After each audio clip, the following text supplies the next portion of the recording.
Continuing on, this is the book of Isaiah 13.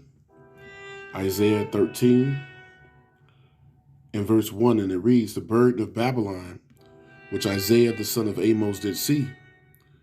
Lift ye up a banner upon the high mountain, exalt the voice unto them, shake the hand that they may go into the gates of the nobles." And that high banner, or that banner upon the high mountain is Babylon the Great, which a great bulk of the prophets are here in Babylon, which is America, right? Spiritual Sodom and Egypt.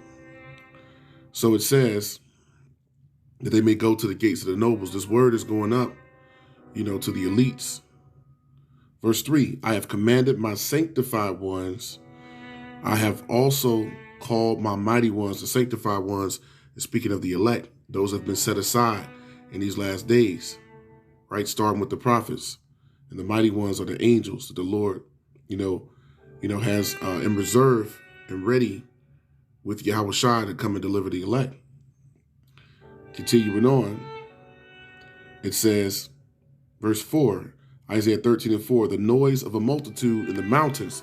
Getting back to these missiles, it says it's the noise of the multitude in the mountains, like as of a great people, a tumultuous noise of the kingdoms of nations gathered together. The Lord Yahweh of hosts mustereth the hosts of the battle. So this is the will of the Lord.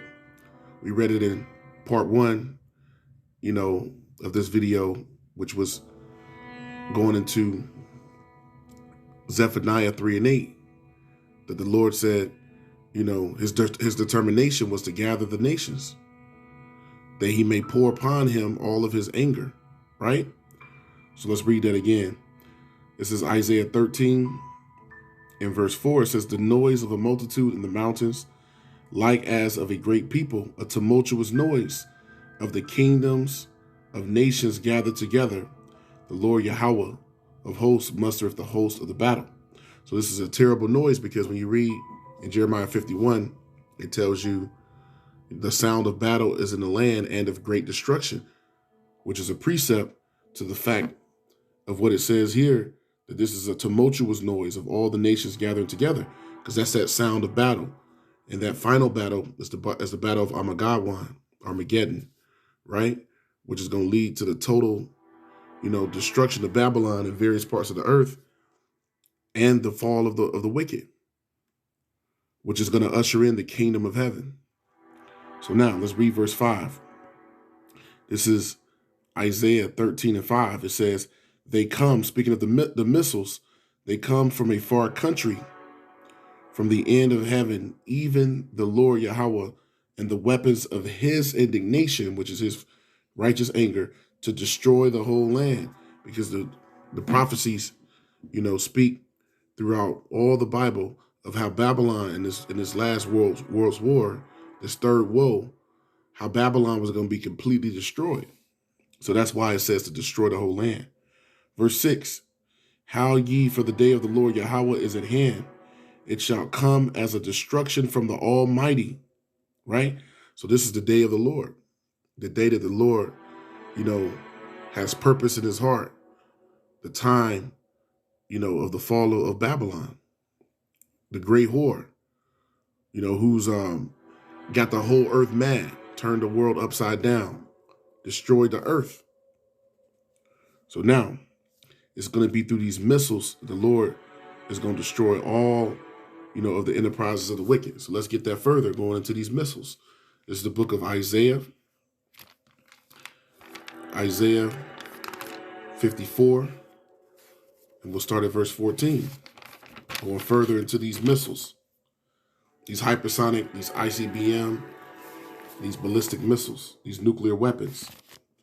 Now, this is Isaiah 54, starting at verse 14, and it reads, it says, "In righteousness shall thou be established. Thou shalt be far from oppression, for thou shalt not fear, and from terror, for it shall not come near thee." So this terrible plague, this last of all the plagues, is about to hit the earth. The Lord says, "Not going to come near thee," meaning the elect are going to be delivered, Lord willing, that each brother that's just pushing his truth with all truth, righteousness, and sincerity on the four corners of the earth is going to be delivered, right? So, continuing on, verse 15, it says, behold, they shall surely gather together, but not by me.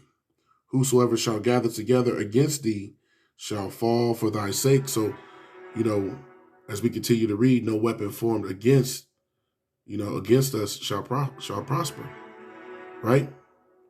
So no matter what the wicked, look to exercise, look to try to put in motion, which we know the hour of temptation is part of that as well, which is that device he's going to try to put inside of everybody, So none of these things, and then leading up to the ICBMs is going to devour and destroy Babylon, nothing's going to be able to come against the will of the Most High Yahweh Bashim Yahushai, which is ultimately to give salvation to the elect. Continuing on. Verse 16, behold, I have created the smith that bloweth the coals in the fire. And that's speaking of these, these ICBM nuclear missiles, right? That's speaking of these terrible, tumultuous devices that have been created, which was by the will of the Lord, as we keep reading, to devour Babylon and bring forth the end, of all of this madness, right? That's on the earth, all this confusion and this lack of fear and reverence for the Most High. There will always be fear and reverence of Yahweh Shem Yahushua forever as the kingdom of heaven is established by the nations, and true reverence by the children of Israel for forever.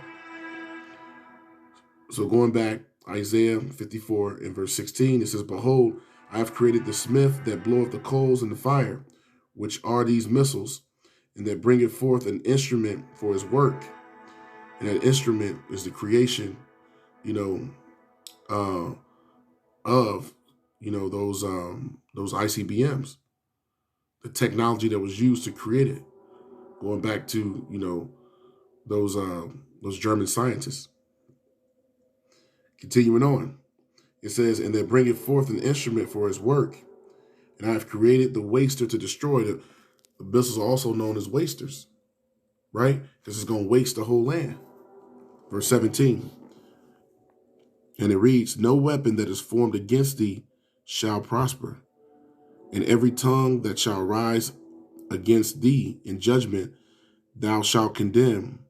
This is the heritage of the servants of the Lord Yahweh Bashim Yahushai, and their righteousness is of me, saith the Lord Yahweh Bashim Yahushai. So, the Lord is the one who justifies. He's the one that's going to justify the elect.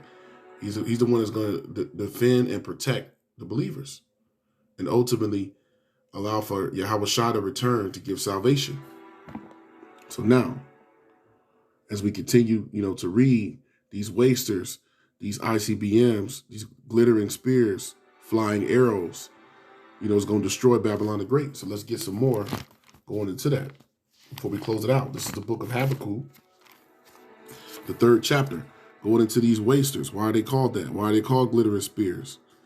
It spoke about how they're going to go from one end of heaven, one end of earth unto the other. This is the book of Habakkuk 3, and I'll start at verse 2, and then I'll go down, and read from verse 8 from there. Habakkuk 3 and 2, and it reads, O Lord, this is the prophet Habakkuk speaking, as these revelations were being shown and revealed unto him. Habakkuk 3 and 2, O Lord Yahweh, I have heard thy speech and was afraid. So Habakkuk was afraid, just the same as we read about Ezra, or the prophet Ezra, in 2 Ezra 15 and 16, where he said, woe is me, who will deliver me in those days? Habakkuk 3 and 2, O Lord Yahweh, I have heard thy speech and was afraid. O Yahweh, revive thy work in the midst of the years. In the midst of the years, make known. In wrath, remember mercy. So Habakkuk was asking for mercy, upon seeing the wrath that was going to come, the wrath of the Lord, the indignation, right? Now, continuing on in verse 8, Habakkuk 3 and 8, it says, was the Lord displeased against the rivers? Was thine anger against the rivers? Was thy wrath against the sea? That thou didst ride upon thine horses and thy chariots of salvation, those horses, which is the power of the Lord, right? You know, it says are also known as the chariots of salvation. So the chariots of destruction and salvation are coming, you know, to save the elect and to destroy Babylon, 2/3, the heathen and the wicked. Now continuing on, in verse 9, it reads, thy bow was made quite naked according to the oath of the tribes. So the Lord is coming. When you read in Luke, the first chapter, the 68th through the 74th verse, it tells you, you know, that the Lord is coming to save his people, you know, from their sins and to deliver, you know, the elect from the hand of all that hate them. So this is for the oath of the tribes, the believers out of the tribes, which is the elect, the Bakarim.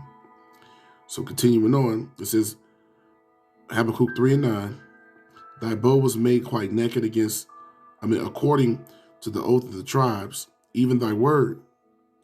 It says, thou didst cleave the earth with rivers. The mountains, speaking of the other nations, the other governments, the mountains saw thee and they trembled. So the nations are going to be trembling, which also lines up when you're reading the Apocrypha, where it talks about the return of Yahweh Shai. It says the same thing. You know, it says the same thing in Revelation 19 chapter, that, that these nations is going to be following Esau, you know, that these nations are going to be afraid to fight, but the Most High going to put a spirit on them to fight anyway. Continuing on, verse 10, Habakkuk 3:10, the mountains saw thee and they trembled. The overflowing of the water passed by. It's going to be because of those missiles. Once again, those floods. The deep uttered his voice and lifted up his hand on high. Verse 11, the sun and the moon stood still in their habitation. At the light of thine arrows, see, those are those arrows, those missiles are going to be shot.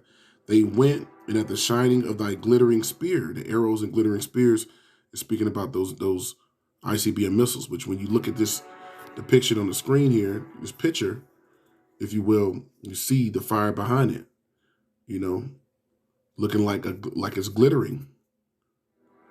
And it looks like a spear because these are the arrows, right? That the prophets knew and spoke about. Verse 12, thou didst march through the land in indignation. These missiles are going to hit Babylon in various places. And this is going to be the indignation of the Lord. Thou didst thresh the heathen in anger. So the Lord's going to allow us to happen as recompense, as we read in 2 Ezra 15, the 15th chapter, in part 1. Verse 13, thou wentest forth for the salvation of thy people. So all this is being done for the salvation of the elect, even for the salvation with thine anointed. And the anointed is speaking of the elect, those that have been predestined unto salvation before the beginning of the world.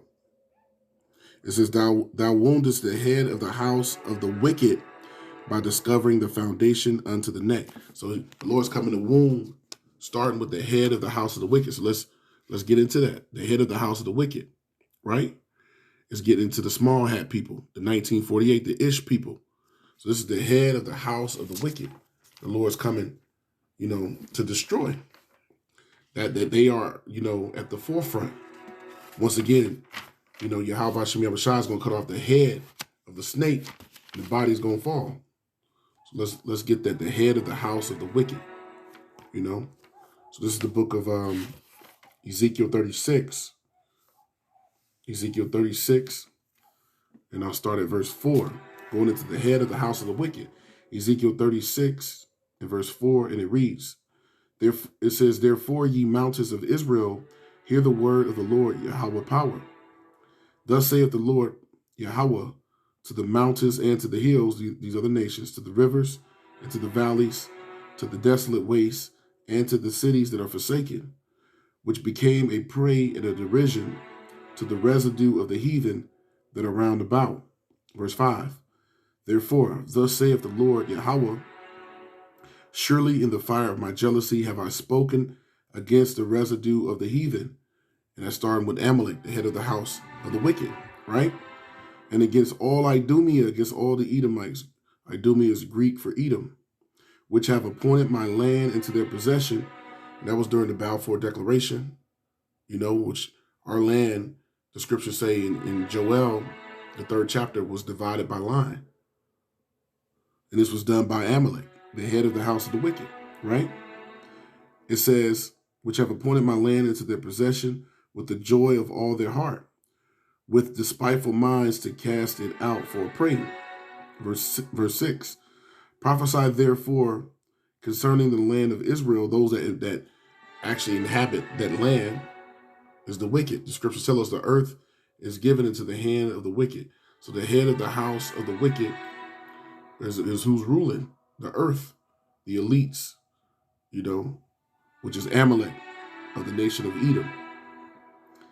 Continuing on, Ezekiel 36:6, it says, prophesy therefore concerning the land of Israel, and say unto the mountains, and to the hills, to the rivers, and to the valleys, thus saith the Lord Yahweh, behold, I have spoken in my jealousy and in my fury, because ye have borne the shame of the heathen. So now you Edomites are about to be visited. Start with Amalek for doing what? For taking this appointed land into your own possession. As it says in also in Psalm the 83rd chapter, for selling the children of Israel into slavery, right? For having no mercy, having that perpetual hatred and violence against your brother Jacob. So now let's continue on and get a little bit more and close it out. This is the book of Joel going into the missiles. Let's end with that. This is the book of Joel, the 2nd chapter, which once again, the missiles is prophesied all throughout the scriptures. Now, this is Salakia. This is Joel, the 2nd chapter, going into more on these missiles. Because we read in 2nd Ezra earlier, it says that these missiles are sharp and they're not going to miss, which is telling us what? That these missiles, is going to have the Spirit of the Lord on them to hit their designated targets. That's why all this technology, this high-level technology, is being continuing, to grow on the earth. This high-level weaponry, so that these missiles can't be detected, so that they do what? They fulfill prophecy. This is Joel, the 2nd chapter. I'll start from the top. Joel 2:1. It says, blow ye the trumpet in Zion, which the trumpet, the warning from the Most High, is the prophets being out in the four corners of the earth, pertaining to Isaiah 58:1, right? Which is the trumpet being blown to warn the children of Israel in general, but the elect more specifically, because those are the only ones that's going to return. It says, blow ye the trumpet in Zion, and sound an alarm in my holy mountain. Let all the inhabitants of the land tremble, for the day of the Lord Yahweh cometh, for it is nigh at hand. The day of the Lord is near at hand. The prophets being on the four corners of the earth is a sure sign that this impending destruction, the epic collapse and fall of Babylon and the destruction thereof is near, right? The time of Jacob's trouble, also known as the Great Tribulation. So the time of Great Tribulation is near, is at hand. Verse 2, a day of darkness and of gloominess, a day of clouds and of thick darkness. As the morning spread upon the mountains, a great people and a strong, there have not been ever the like, neither shall there be any more after it, even to the years of many generations. The times we're coming into is the time that the earth and the people have never seen. The world has never witnessed what's about to happen, which is going to be through these hypersonic, these ICBMs, these nuclear missiles, which the prophets call, once again, the glittering spirit, the flying sword, the flying arrows of fire, right? Which are all the missiles. Now, continuing on, we see more detail that's given concerning the missiles. This is Joel 2 in verse 3. It says, a fire devoureth before them, and behind them a flame burneth. That's what you see right here on the screen. Behind them is a flame that's burning. Speaking of the missiles, right? It says, a fire devoureth before them, and behind them a flame burneth. The land is as the garden of Eden before them, and behind them a desolate wilderness. So this place, how it looks now is going to be nothing but the desolate wilderness, It says, yea, and nothing shall escape them. Nothing's going to escape these missiles. It says the appearance of them is as the appearance of horses, which horses in the Bible is symbolic of power, great power. And as horsemen, that's why, even still to today, we hear about horsepower, right? It says the appearance of them is as the appearance of horses, and as horsemen, so shall they run as them flying in the air. Like the noise of the chariots on the tops of mountains shall they leap. Speaking of those missiles going out of the atmosphere and then coming back down, right? Like the noise of a flame of fire that devoureth the stubble, as a strong people set in battle array. And as these missiles are going to be shot off. It's going to be like an army, being in battle array, being shot off, right? Like an army that's charging forth, to invade, another land, or another military, another people. Continuing on, it says, before their face the people shall be much pain. All faces shall gather blackness. They shall run like mighty men. They shall climb the wall like men of war. And they shall march every one on his ways. And they shall not break their ranks. Meaning, they're gonna go in that path. We spoke about trajectory. In that path, that trajectory that is given, that pinprick precision, nothing's gonna stop them. Nothing's gonna be able. These hypersonic missiles, can actually evade and elude anything that would come toward it, right? So, continuing on, going back to verse 7, they shall run like mighty men, they shall climb the wall like men of war, and these defense systems is part of that wall, because they're going to go out of the atmosphere. So it says they're going to climb the wall, right? Like men of war, showing you it's not talking about literal men, people. It's talking about the missiles. And they shall march every one on his way, and they shall not break their ranks. Neither shall one thrust another. That's why it said, we read back in 2nd Ezra earlier, that, that the arrows that he shooteth are sharp and they shall not miss. And this is the precept to that. Once again, verse 8, Joel 2 and 8. Neither shall one thrust another. They shall walk every one in this path. When they fall upon the sword, they shall not be wounded. Verse 9. They shall run to and fro in the city. So, this place Babylon and the various cities is, ordained to be destroyed. They're gonna run through these cities. They shall run upon the wall. They shall climb up upon the houses. They shall enter in at the windows like a thief. Verse 10. The earth shall quake before them, speaking of the missiles. The heavens shall tremble. The sun and the moon shall be dark, and the stars shall not withdraw their shining. Verse 11. And the Lord Yahweh shall utter his voice before his army. That's why the Most High is known as the Lord of hosts. These are really the weapons of his indignation, right? This is by his will. For his camp is very great, for he is strong that executeth his word. For the day of the Lord Yahweh is great and very terrible, and who can abide it? That shows you this is the will of Yahweh Ba'ashem Yahushai, which is the creation and the detonation and ultimately the destruction, which is going to be given by way of these missiles, by way of these weapons, which is the Lord's armor. So with that, I hope that was edifying. I want to give all praises, honor, and glory to Yahweh Ba'ashem Yahushai. Double honor to the elders and apostles, them Yad, as always, of Great Millstone, who are the true teachers of Israel today. Peace, love, blessings, and salutations to the hopeful elect. Habakkuk, Madawadah, the house of David. The brothers labor to make their calling of election sure. Help us seal the elect of the nation of Israel, for the return of our Lord Hamashiach Yahushai is at hand, into the Akim and Aquafium, which are the brothers and sisters who also listen and believe on Yahweh Ba'ashem Yahushai. To you, I say shalom. So shalom to the hopeful elect.